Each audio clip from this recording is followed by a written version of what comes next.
यश्ब्रह्मा गुरुर्स्व तस्मै वै नमो नमः.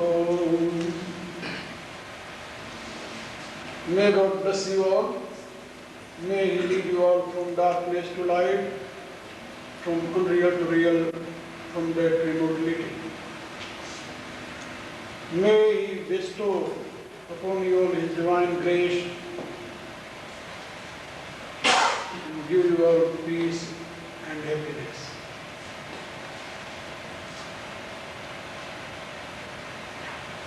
As I was indicating that source of life is one. Diversity is only beauty of nature, because this diversity is projection of nature. But when you will pay your attention, you will realize unity in nature too. Because this energy, life energy, is projection of nature.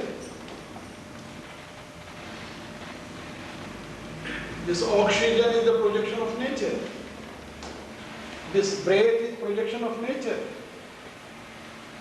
And we can't be alive a single moment without breath. So, you can realize the unity in diversity into nature too. And beyond nature is spirit, the consciousness. There is little differences between the two. Both are eternal. There is no doubt. Nature and spirit. But nature is changeable and has three attributes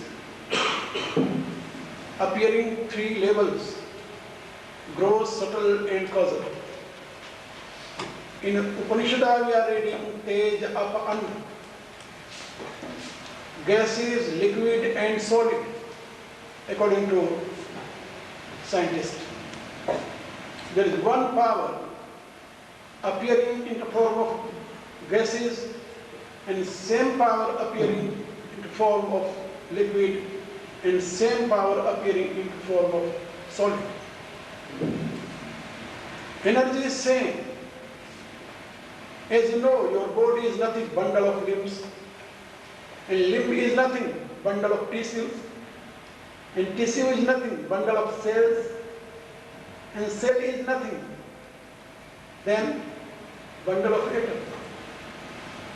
The atom is nothing bundle of electron, proton, neutron. And all these are nothing but projection of energy. So when you will think deeply, you will realize that same energy is appearing in each form.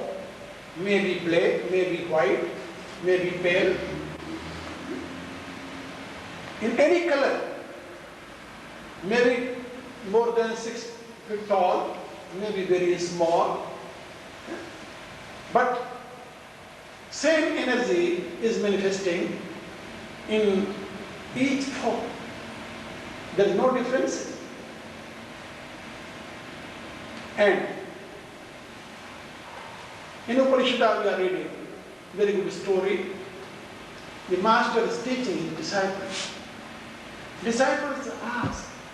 Disciple asked, "Sir, give me that knowledge through which I can know all these things. Whatever it is in visible form or invisible form, I can know all these things. Is such kind of knowledge?" And master smiled, "Yeah, I will give you." How? How I can know all these things knowing only one? Then his master told, "You can see there are many sizes of pots, many sizes of pots. Big pot, small pot. If you will know clay, you can know all pots. maybe any size, maybe any color, maybe any port. Port is port. But if you want to count port, then it is impossible to count and impossible to know. But if you know clay, you can know all ports are only projection of clay. So if you will know one, you will know all. And he told, the same way, my son, if you will know supreme cause of this inverse, automatically you will know all. Because all are projection of one supreme cause. And that very cause is called Brahman.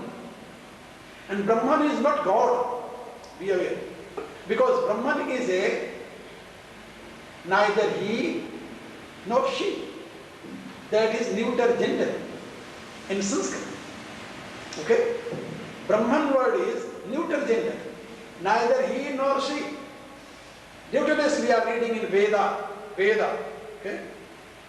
That supreme cause appear in the form of he and she. Tom Istri, Tom Pumanasi, Tom Kumar, Utva Kumari in Veda. Oh my Lord, you appear in the form of male and you appeared in the form of female. A beautiful damsel and a handsome chap, both are your own projection. It means there is no differences between two, because two are projection of one. In Upanishad we are reading, he is manifesting. It is manifesting, not he is. It is manifesting in numerous centers. And every center is infinite because it is infinite. Okay. So, when you will be fully aware about that cause, automatically you will realize oneness in all. In Veda we are reading Yajur Veda, they're very good hymns. Yasmin Sarvani Bhutani Atma Ev Abhut Vijanata Tatrako Moha Kashoka Ekatvam Manupashyata. When you will realize that one supreme cause appear in numerous forms, then you will be free from grief and sorrows. And you will be free from illusion too. Because you will realize oneness in all. It means be aware about that truth and pay your attention on that supreme cause. Then you will see unity in diversity. All beings. There was a great saint in India, only 400 years ago. His name was Namadeva. He was cooking chapati. Okay, chapati. He was cooking chapati. A dog came and took his chapati. And run. Then what happened? Do you know? He took butter and ran behind the dog. Oh my Lord, that chapati is without butter. Please take butter too.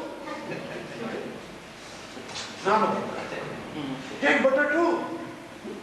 That is dry, my Lord. Chapati is dry. What happened with the truth? That was really not God.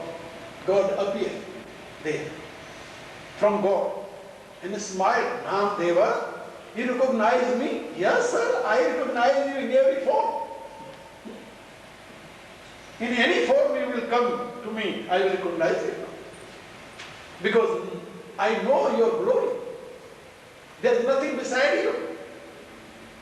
And Lord Krishna stated in Bhagavad Gita, Suni chaiva sopake cha pandita samnasi. It means, when you will know truth, you will see supreme cause in every form. When you will know supreme cause in every form, you will realize then how you will try to kill any animal, any bird, how you will try to eat this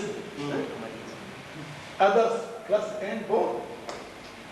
Automatically, you will leave them. Automatically. And nobody compel you to leave this and leave that. No, no. Without knowledge, you can't follow it, can't understand it. Okay? One person told, yeah, Hindu was vegetarian due to they become weak, and Muslim was meat eater. When Muslim invaded India, then they conquered Hindus. Oh. I asked them, have you read Ramayana? Yeah, I read. I asked, do you know, with Lord Rama, there was only monkey and beard, and both are pure vegetarian. You know Lord Hanumana? Yeah? That is pure vegetarian. And Ravana was not only meat eater, he was animal eater. He was not eating meat, he was eating animal. Okay? Yeah. And there is a very good story in Ramayana. Once Ravana told all warriors, be aside. I heard that this fellow is very great, powerful. So I want to fight with him without any weapon. Lord Hanuman smiled. Come, my dear. Come, I am ready. But you don't use your any weapon. Yeah. And Lord Hanuman put his gada beside. Then how we can understand who is powerful? Lord Hanuman told, first you use your power and kick me by your, घूसा.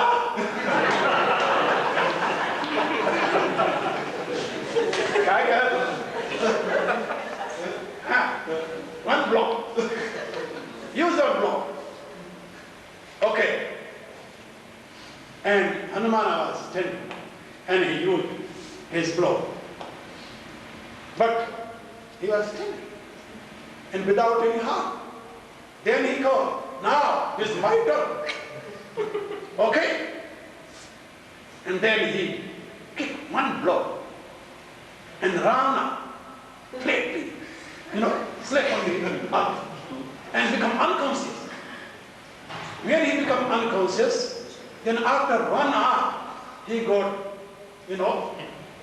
he came in conscious. And then he praised, oh my Lord, really you are great. And Lord Hanumana told, no, this shame for me. I kick you one blow and you are alive. It was one for me. Hanuman ne kya kaha? धिग धिग बल पौरुख धिग मोही जो तय जियत रहे शिशुर द्रोही. मेरा एक मुका खाकर तू जीवित रहा, धिक्कार मुझे. Ravana was praising, and you are great.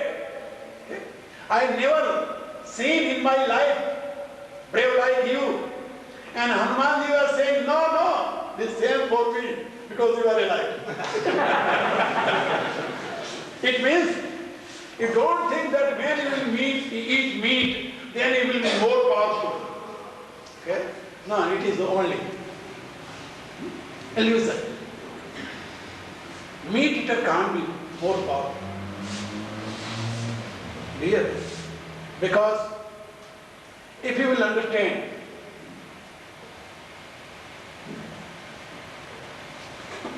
that when you are putting meat in your stomach, your energy works more. for digestion there. Because meat is digesting after 4 hours, not only 1 and 2 and 3 hours. It takes 4 hours to digest meat, okay? And it takes only 2.5 hours digest chapati and food. So, that thing, whatever is, using energy more, automatically will be harmful for you. But that thing, which is using your little energy, that will be useful for you too. And really your stomach is not for meat. Your teeth are not for meat. Okay? Your fingers, your nails are not for meat. You can see. Meat eater, you can see meat eater. You are not licking water like a dog, like a leopard, like a lion, like a wolf, like a jackal. You are not licking water, you are drinking water like a cow, like a horse. It means those animals who are meat eater by nature, they are not sipping water like you, they are licking water, okay, by tongue. This is a natural process. But you are free. God made you and give you intellect and make you free. God is responsible. Nature is responsible. You can say God and I can say nature, don't worry about it. Because both are one. So nature is responsible. If cow will take meat, if lion will eat grass, then nature is responsible. Because they have no their own choice. They have no their own choice. They speak one language only. But you can speak so many languages. Yeah? So many languages because you have mind. You are a free person. God made you free and gave you intellect. Now you can choose your own path. Tato manusyata prapya tata karmani sadhet. In Upanishad. When you were in other species, then Mother Goddess was taking care. Okay? But now, when she brought you in human life and gave you human body and give you intellect and make you free, now you can decide what language you want to speak, what thing you want to eat, in which direction do you want to go, and this depends upon you. You can decide. This is the junction place. You can ascending towards divinity and you can descending towards hell. Okay? This depends upon you. You can decide according to your own will. Thank you very much. Now I will speak in my own language.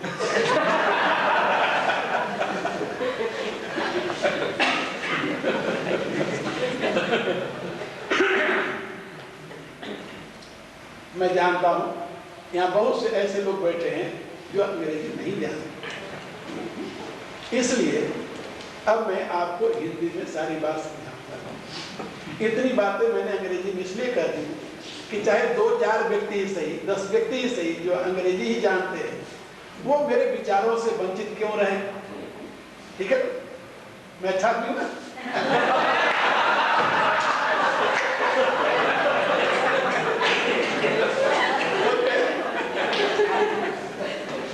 जो सबका ध्यान रखे वो चाहते। अच्छा, okay भाई।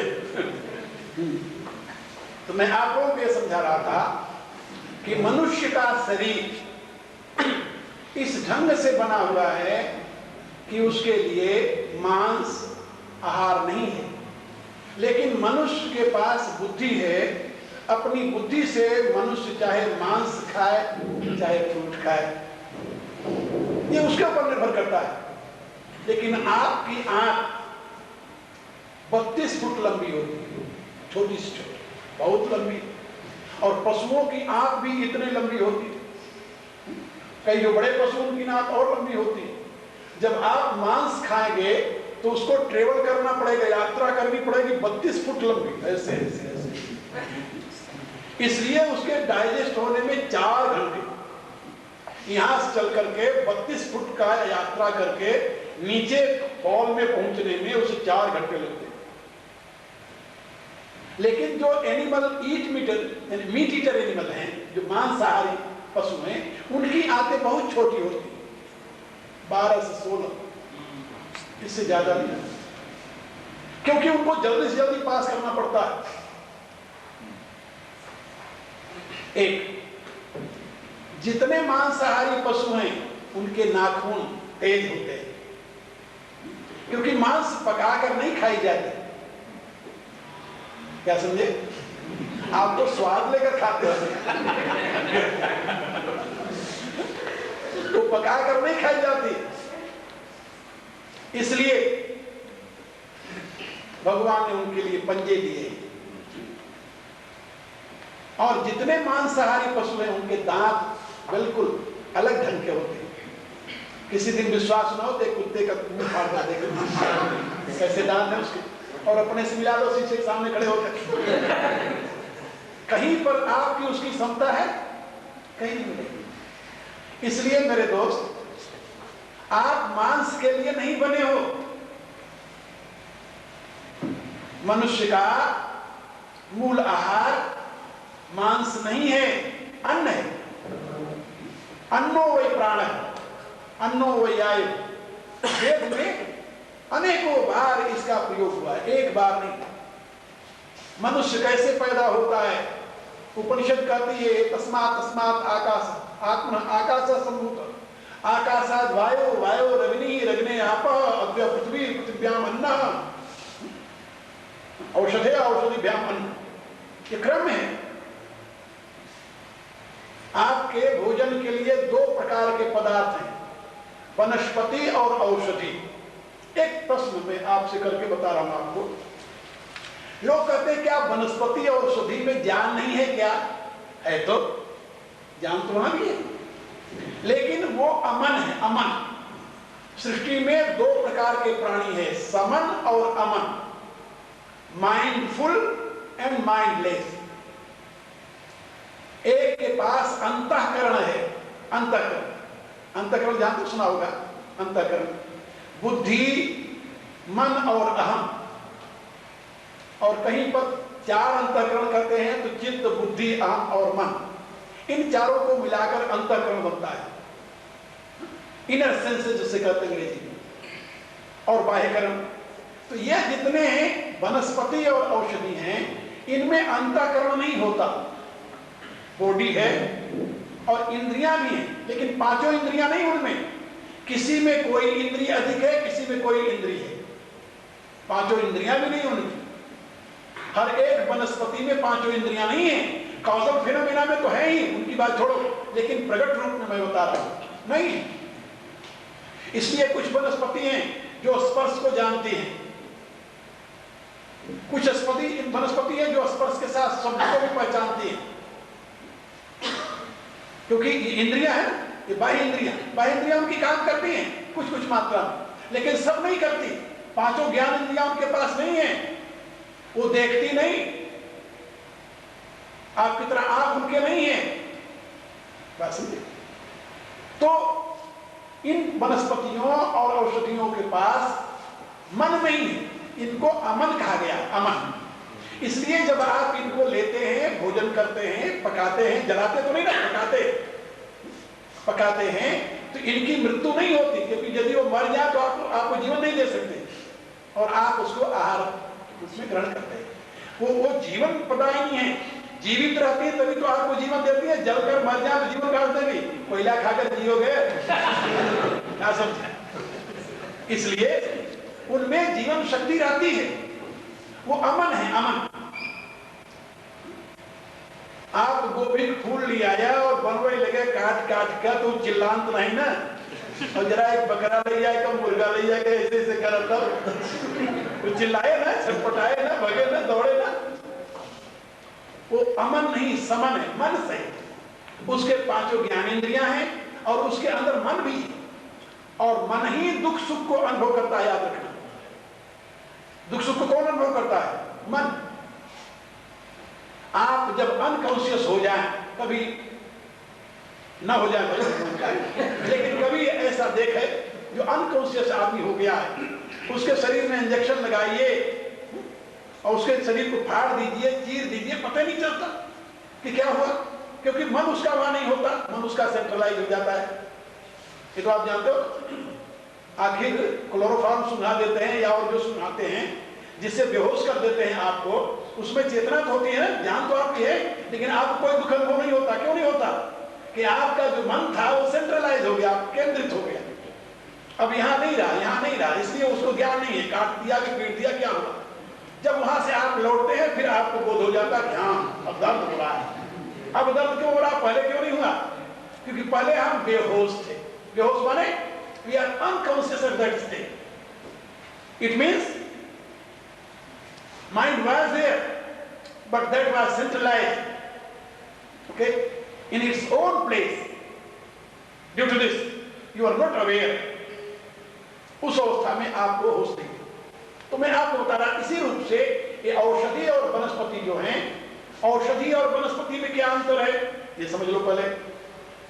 औषधि उन्हें कहते हैं जो अपने फल के साथ नष्ट हो जाते हैं, उन्हें औषधि कहा गया वेद में। फल दे करके नष्ट हो गए। जैसे आपने गेहूं काटा, काटे होंगे गेहूं ना, हा? तो गेहूं का फल मिला तो गेहूं नष्ट हो गया, वहां गेहूं के पेड़ तो नहीं है। उनको कहते हैं औषधि। ये औषधियां जो हैं ये चांद्र होती हैं, सोम। सोम माने सोम से शक्ति लेती है। ये चंद्रमा के द्वारा बढ़ती हैं और चंद्रमा के द्वारा पुष्ट होती हैं और चांद रस को ही रिसीव करती हैं, ये औषधि है, और उसी से जीवित रहती है।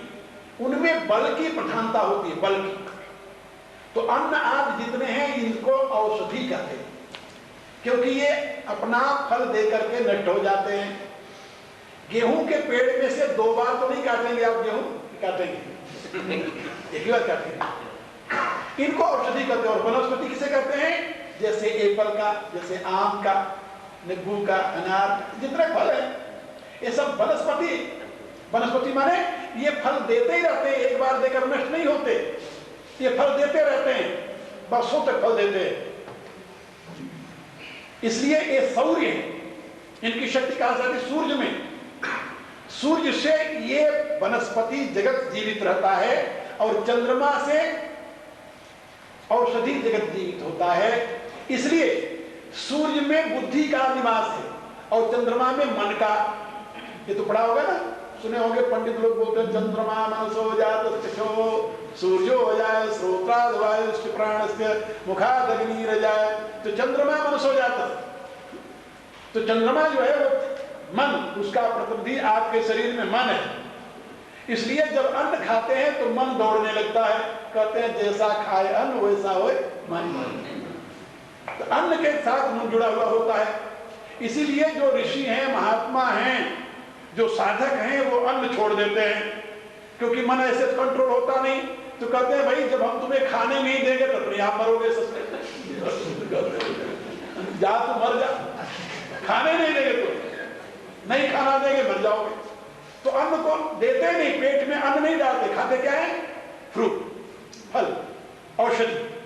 औषधि खाने से बुद्धि बढ़ती है और अन्न खाने से बल बढ़ता है। तो विद्वान को तो बुद्धि चाहिए। महात्मा पतला दुबला हो तो क्या अंतर पड़ता है, कौन उससे अखाड़े में कुश्ती लड़ना है उसको तो बुद्धि चाहिए। बुद्धि कैसी है उसकी? यदि तीव्र बुद्धि है उसकी, ठीक है। तो बुद्धिमान व्यक्ति जो है वो हजारों बलवानों से श्रेष्ठ होता है। आप लोगों ने कभी पंचतंत्र पढ़ा? किसी ने नहीं पढ़ा। मैं आपको एक कहानी सुनाऊं पंचतंत्र में। ये बताया गया, शीर्षक है उसका बुद्धि यस्य बलम तस्य। जिसके पास बुद्धि है उसी के पास बल है। ये एक जंगल में एक शेर रहता था और उसने बारी बांध रखी थी सभी जानवरों की, पशुओं की। कि तुम अपने बारी पर हमारे पास आ जाना, हम तुम्हें खा लिया करेंगे। तो जो बड़े बड़े पशु थे सब चले जाते थे उसके पास, वो खाता रहता था।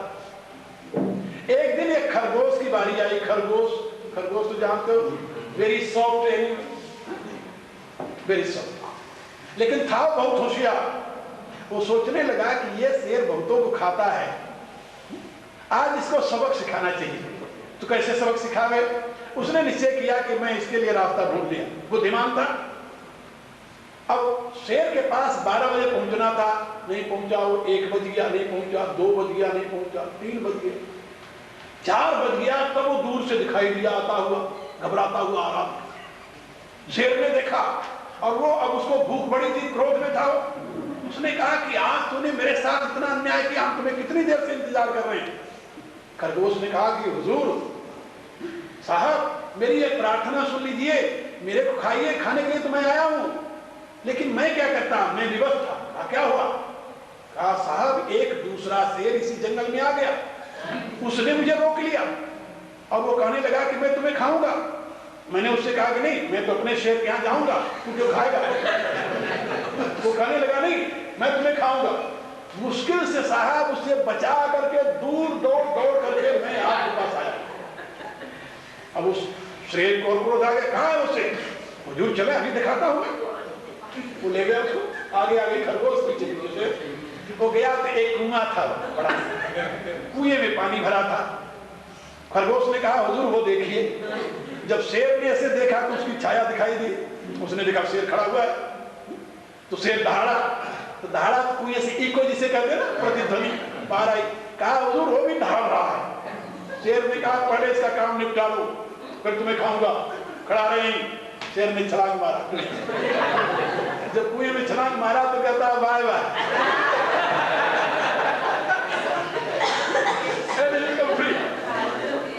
मेरे कहने का प्राय कि बुद्धिमान खरगोश ने, ये पंचतंत्र की कथा है, बुद्धिमान खरगोश ने अपनी बुद्धि के बल से उस शेर को पराजित कर दिया। मेरे कहने का प्राय कि जो महात्मा हैं, तपस्वी हैं, साधक हैं, योगी हैं, वो फल खाते हैं, फल खा करके रहने की कोशिश करते हैं, क्योंकि उसमें बुद्धि होती है। वो सौर्य पदार्थ है, सूर्य से वो बना हुआ है, इसीलिए इसको आप अधिक दिन तक फल को नहीं रख सकते। जहां उस पर सूर्य की किरणें पड़ी तहां वो सड़ा, इसलिए उसको तोड़ो और खाओ। लेकिन गेहूं को तो आप बरसों रख सकते हो। इसलिए औषधि और वनस्पति, ये 2 चीज आपके खाने के लिए बनाया भगवान ने। आप वनस्पति खाइए, औषधि खाइए, इससे आपका जीवन बनेगा। और यदि आप इसके विपरीत आचरण करें तो जिम्मेदार आप हैं।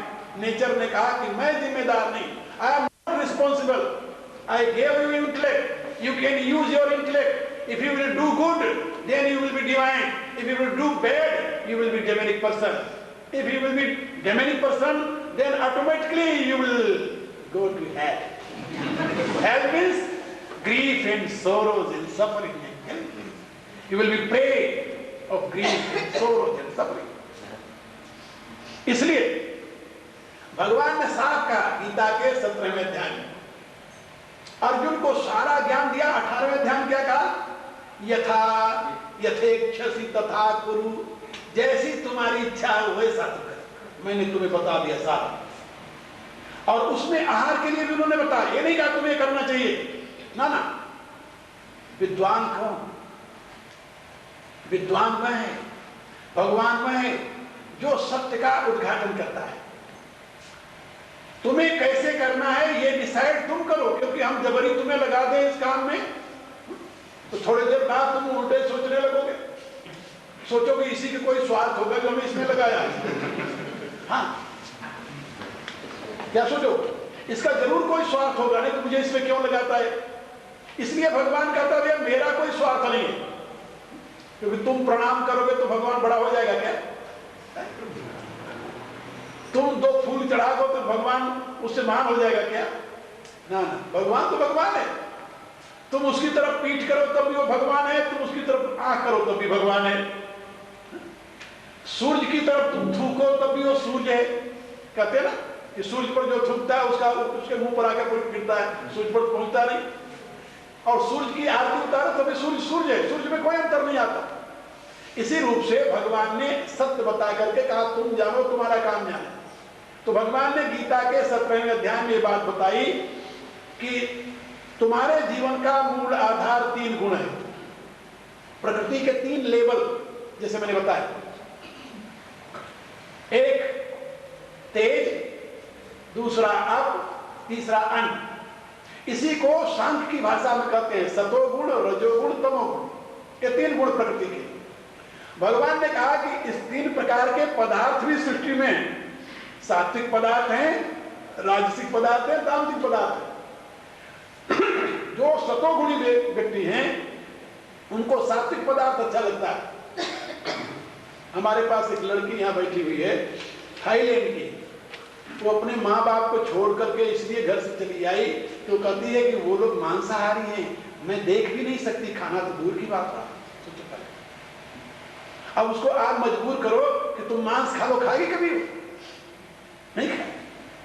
लेकिन ऐसे भी लोग हैं जो अपने घर में इसलिए नहीं रहते कि वो तो घास पात खाते हैं, ऐसे भी लोग, ऐसे भी लड़के मिलेंगे आपको जो अपनी माँ को कहते हैं ये तो पशु है, तो घास पास खाते हैं, इनके साथ रहकर मैं क्या करूंगा। ये जो मैं आपको बता रहा था कि ये नेचर आपके शरीर के अंदर जिन तत्वों से आपका शरीर बना है या जिससे आप पुष्ट किए वो मांगता है कि ला कर दो, अंदर से उसी की डिमांड होगी। कभी कभी आप कहते नहीं थोड़ी चरपरी चीज मिल जाए, थोड़ा नमकीन नहीं है, अरे भाई खीर खा लो, नहीं मीठा नहीं खाओ, क्यों भाई? कोई नमकीन चीज हो तो दो। इट मीन्स दोज परमाणु, those energy atoms who are in your body, they are demanding same thing. वो मांग कर रहे हैं, उनको दो।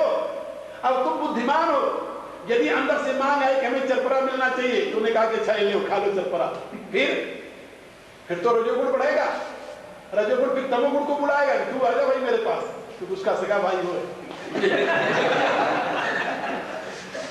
इसलिए यदि तुम रजोगुण को आमंत्रित करोगे तमोगुण आएगा सर, और नीचे गिरते चले जाओ। यदि मन ने कहा कि हमें ये खाना है, बोले नहीं बिल्कुल नहीं खाना, मैं दे ही नहीं सकता तुम्हें, फिर तुम ये खाओ, सतोगुणी चीज दो, तुम्हें ये खाना है। यदि वो कहे ये तुम नहीं खाता तो भूखे रहोगे, भूखे रह जाओ। When you will control your mind, your demand, okay, then you will be real human being. If you are not controlling your temptation, your instinct, you are running behind your inner demand, it means you are not human being, you are an animal. Because animal always act according to its own instinct. इसलिए जो पशु है वो अपने instinct के अनुसार है, जैसे उसकी नेचर है उसी के अनुसार वो काम करता है। लेकिन मनुष्य जो है वह अपने नेचर के विपरीत काम करता है। और ये बात याद रखना, जो अपने नेचर के विपरीत काम करेगा वही आगे बढ़ेगा, और जो नेचर की डिमांड पूरी करने में लग जाएगा वो कभी आगे नहीं बढ़ सकता। उन्नत कौन होता है? उन्नति के पथ पर कौन चलता है? जो नेचर के विपरीत चलता है।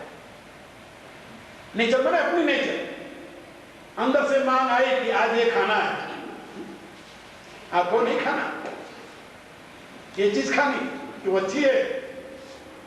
सबसे पहले आहार के विषय में फिजिकल लेवल पर विचार किया गया। आहार कैसा होना चाहिए? कहा जो स्वास्थ्यवर्धक हो। कहा स्वास्थ्य माने क्या? कहा हट्टा कट्टा शरीर। क्या समझे? आहार कैसा हो? कहा जो स्वास्थ्यवर्धक हो। कहा स्वास्थ्य माने क्या? कहा अच्छा तंदुरुस्त शरीर। दूसरे ने कहा कि नहीं स्वास्थ्य माने शरीर नहीं। कहा तो फिर? कहा आहार कैसा हो? कहा जो स्वास्थ्य शरीर के साथ मन को भी स्थिर रखने वाला हो, मन को भी तृप्त करने वाला हो, केवल शरीर को नहीं।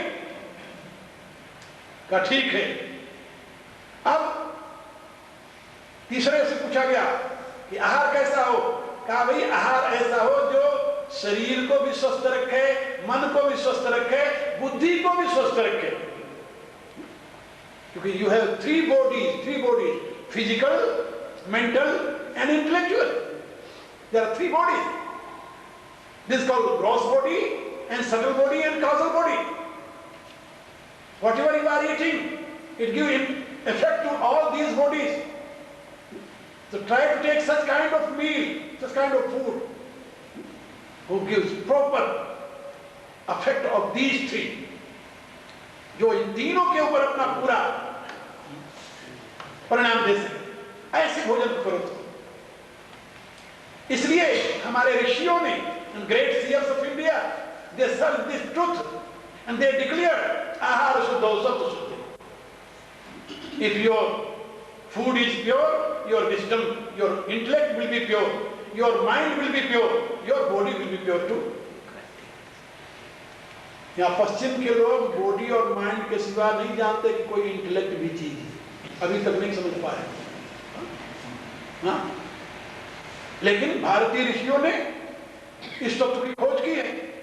उन्होंने बताया कि तुम स्वस्थ हो कब, जब तुम्हारी बुद्धि स्वस्थ है।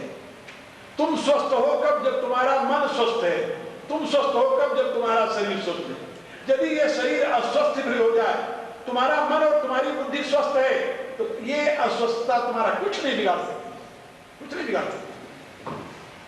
If your body is sick, physically if you become sick, don't worry about that. If your mind is correct, if your intellect is pure, then you are healthy person. और यदि तुम्हारी बुद्धि भ्रष्ट हो गई, तुम्हारा मन ही डिस्टर्ब हो गया, तो शरीर कितना भी ठीक क्यों न रहे, क्या करेगी? What will you do? You will suffer.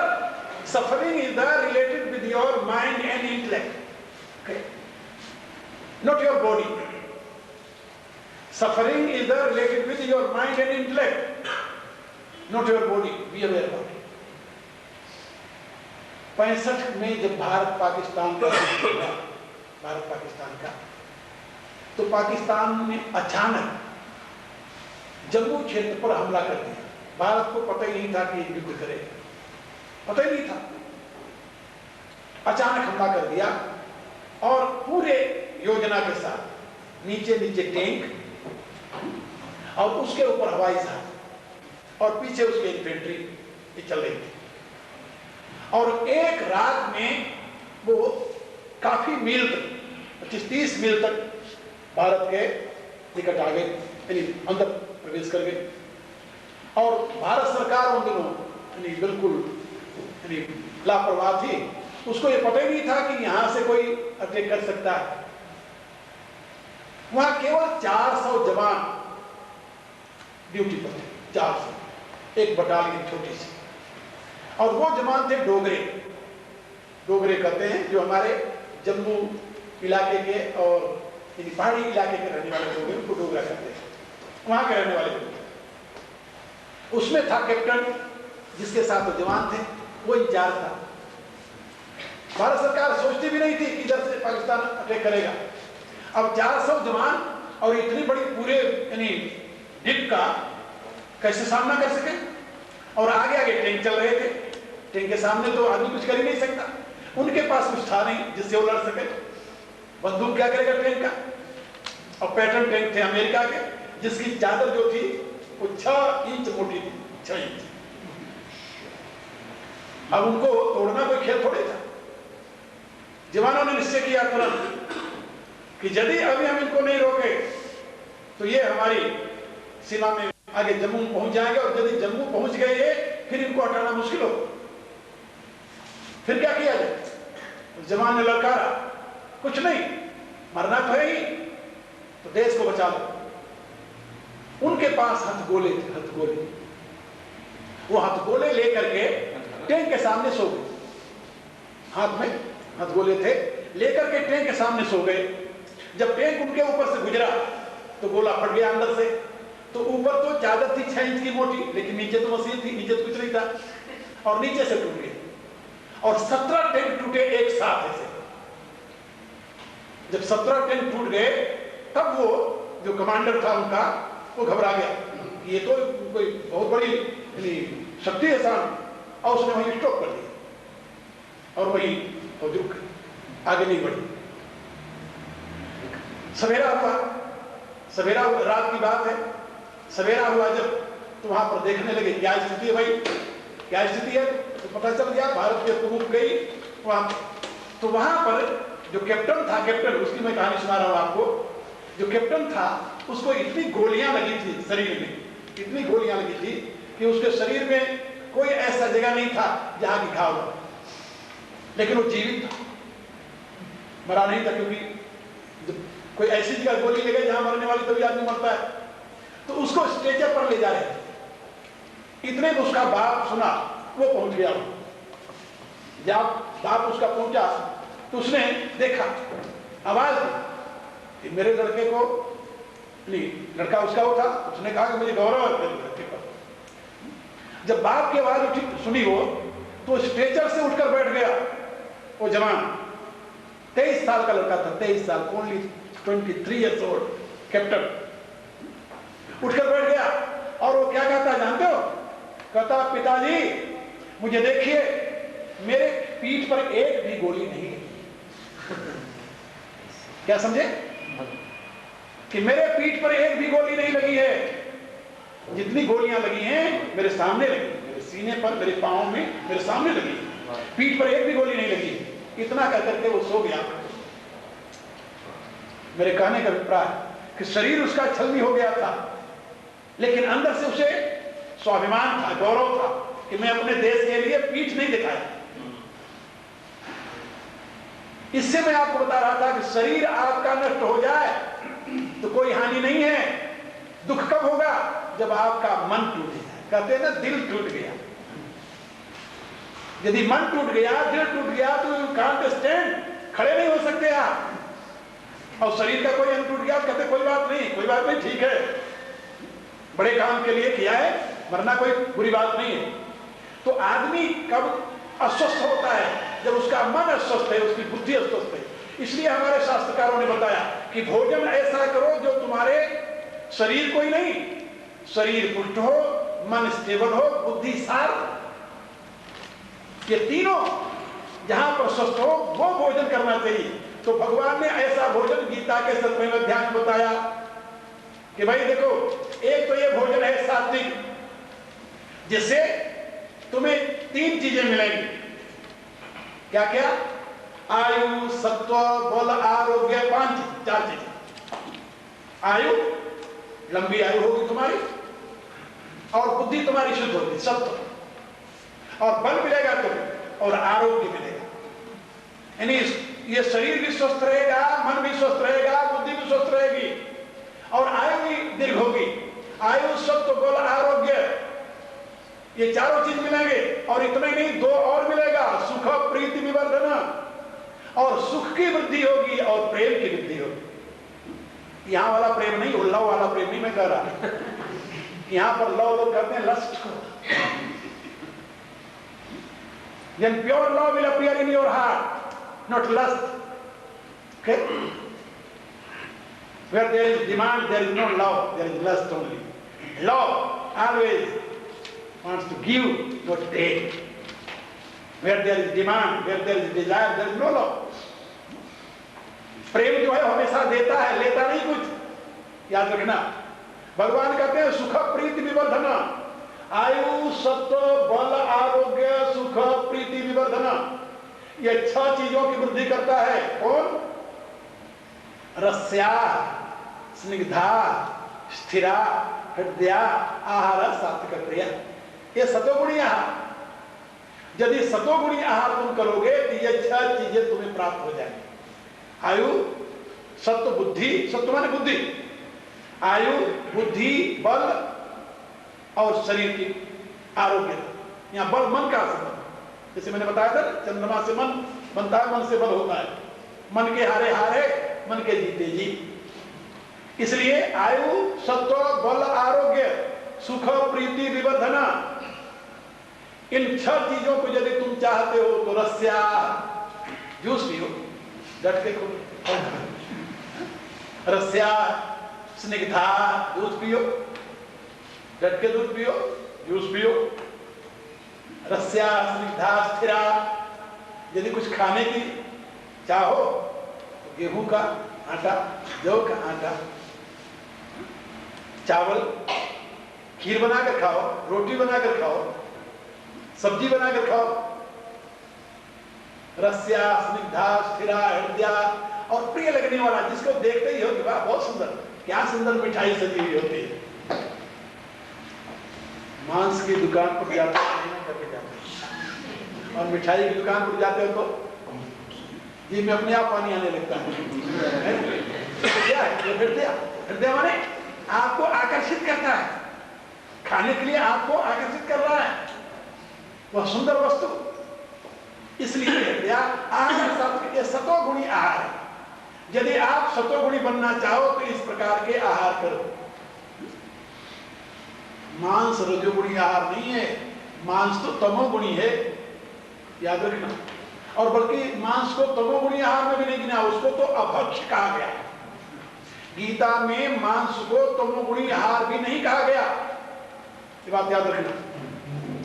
मांस तो अभक्ष्य है, वो तो खाने की चीज है ही नहीं। गीता में तमोगुणी जिसे कहा गया है वो तो दूसरा ही आहार है। यात्यामम गतरसम पूति पर्युषितम चेत उच्छिष्टम अपचा अमेद्यम भोजनताम सप्री। इसमें मांस नहीं है, मांस नहीं है, नाम मांस का जिक्र इसमें नहीं है। इसमें तो वो पदार्थ हैं जो कि खाने लोग खाते हैं, लेकिन तमोगुणी लोग खाते हैं। यदि तुम्हें तमोगुण का शौक हो तो खाया करो, नींद नहीं आती है तो खा लिया करो, नींद भी चाहिए थोड़ा बहुत, तो तमोगुणी। और रजोगुणी आहार में भी मांस नहीं है। कटु अम्ल लवणा तीक्ष्ण तीक्ष रुक्ष विदाहिना आहारा राजस श्रेष्ठा दुख शोक आमय प्रदा। तुम्हें दुख की जरूरत हो, अभी अघाये न हो दुख से और चाहिए, शोक की जरूरत हो, चिंता की, अभी माइंड फ्री रहता हो तो थोड़ा चिंता हो तो दुख शोक आमय रोग की जरूरत हो तो ये रजोगुणी आहार करो। यदि रोग की जरूरत हो, दुख की जरूरत हो, चिंता की जरूरत हो तो रजोगुणी आहार करो। और यदि तुम्हें तमोगुण का काम क्या है? प्रमाद, मोह, निद्रा, अज्ञान, इसकी जरूरत हो तो तुम तमोगुणी आहार करो। भगवान ने बता दिया कि तमोगुणी आहार से ये बढ़ेगा, सत्वात् संजायते ज्ञानम। सतोगुणी आहार करोगे तो ज्ञान की वृद्धि होगी। रजसो लोभ एवच, अभी तृष्णा कम हो तो रजोगुणी आहार करो, तृष्णा और बढ़ती जाएगी। और प्रमाद मोह तमसो भवत अज्ञान एवच। प्रमाद मोह और तम अज्ञान यह तमोगुण से बढ़ेगा। तुम्हें अब जैसा चाहिए वैसा आहार करो। 3 प्रकार के आहार भगवान ने समझा दिए। इसलिए मनुष्य के लिए मांस तो किसी भी अवस्था में खाद्य है ही नहीं। न वो तमोगुणी है, न वो रजोगुणी है, न सतोगुणी है ही नहीं। लेकिन रजोगुणी और यानी तमोगुणी भी मांस आहार में नहीं है, याद रखना। गीता भगवान ने जहां पर गीता में आहार की बात कही है वहां पर मांस के लिए तो स्थान ही नहीं है, क्योंकि वहां पर यातयामम गतरसम, यातयाम माने अधपका। कोई भी साग सब्जी खाओ, अधपका खाओ, आधा पका लो आधा कच्चा रखो, ठीक नहीं। गतरसम, और भूनी डालो उसको रगड़ करके, उसका रस ही नष्ट हो जाए। यातयामम गतरसम पूति, और दुर्गंध आने लगे तो उस चीज ऐसी है जैसे प्याज, दुर्गंध आती है, प्याज यहां छीलो तो वहां तक दुर्गंध जाएगी। यातयामम गतरसम पूति और परिविशितम। और इस प्रकार के जो पदार्थ हैं उनको भगवान, एक ऐसे पदार्थ जिनको लोग खाते हैं, लेकिन इसमें कहीं आप न सोचे भगवान अंडे मांस और इनके, ये तो अखाद्य पदार्थ, ये तो अभक्ष्य पदार्थ है, इनके भक्षण का चर्चा ही नहीं की था। बात समझे? इसलिए मैं आप लोगों को बता रहा था कि गीता में भगवान ने बताया कि 3 प्रकार के आहार हैं, 3 प्रकार की बुद्धि है, 3 प्रकार के मनुष्य हैं और 3 प्रकार का उसका परिणाम है। जो आपको पसंद हो। एक नरक में ले जाता है उधर, यदि उधर जाने का शौक हो कोई बात नहीं। एक सज्जन मेरे पास आए, उन्होंने कहा महाराज मैं आपके यहाँ इसीलिए नहीं आता। क्यों नहीं आते भाई?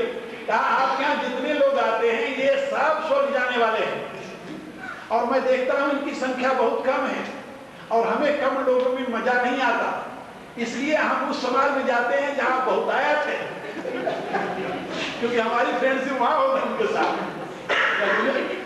हाँ, इसलिए एक महात्मा थे, उनके पास जो आवे कहा करते थे भाई कुछ न कुछ छोड़ना चाहिए तुम्हें, आज से नियम ले लो, ये नहीं ले खाऊंगा, ये नहीं करूंगा, ये नहीं करूंगा।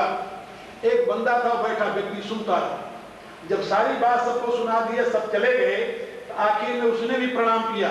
तो महात्मा जी ने कहा भाई तुम भी कुछ छोड़ रहे हो? उसको कहा हाँ प्रभु। कहा क्या छोड़ रहे हो? सदा आपके पास आना।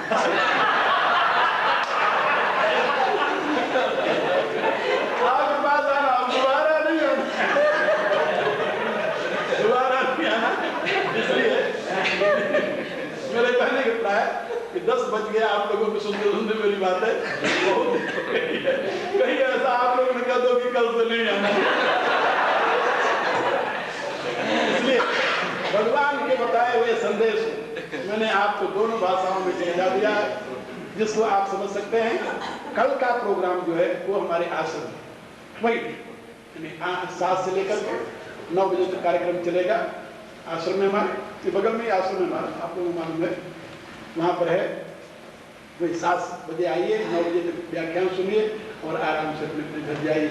परसों हम स्वयं चले जाएंगे, परसों मुझे जाना है यहाँ से लंदन, और शनिवार को चौथा दिन वहाँ चले जाएंगे अमेरिका। तो अब की इस यात्रा में हम यहाँ पर केवल 8 दिन ही रह सके हैं, फिर कभी भगवान की इच्छा हुई आएंगे तो अधिक समय देंगे। आज बहुत बातें मैंने आप लोगों को समझाई, और मुझे विश्वास है कि 2 दिन में यहाँ पर जो कुछ मैंने शाकाहार के विषय में कहा है उस पर आप मनन करेंगे। मोटी मोटी बातें आप रख लें कि हमारे यहाँ धर्मशास्त्र में कहीं भी खाद्य पदार्थों में मांस की गणना नहीं है।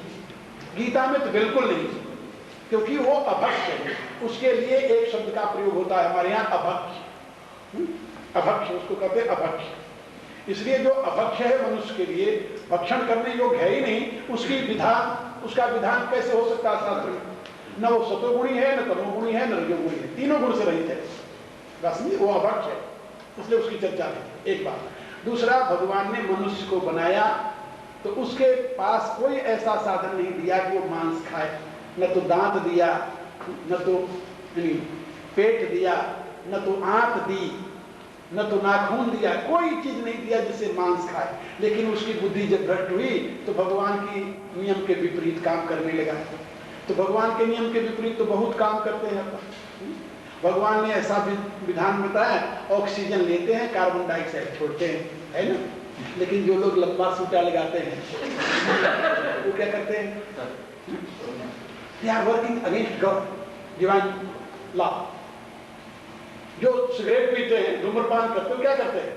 ऑक्सीजन की जगह वो धुआं अंदर लेते हैं और कार्बन डाइऑक्साइड क्या फेंकते हैं तो आपको पता ही है। कुछ लोग धुआं मुंह से लेकर नाक से निकाल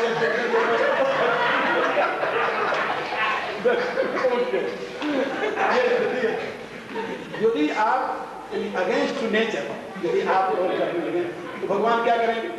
इसलिए मैं आप लोगों को बता रहा था कि आपका स्वरूप मनुष्य का है, आपके लिए मांस नहीं है। इसलिए भारत में तो कभी इसकी प्रचार हुआ ही नहीं मांस न खाओ, क्योंकि लोग खाते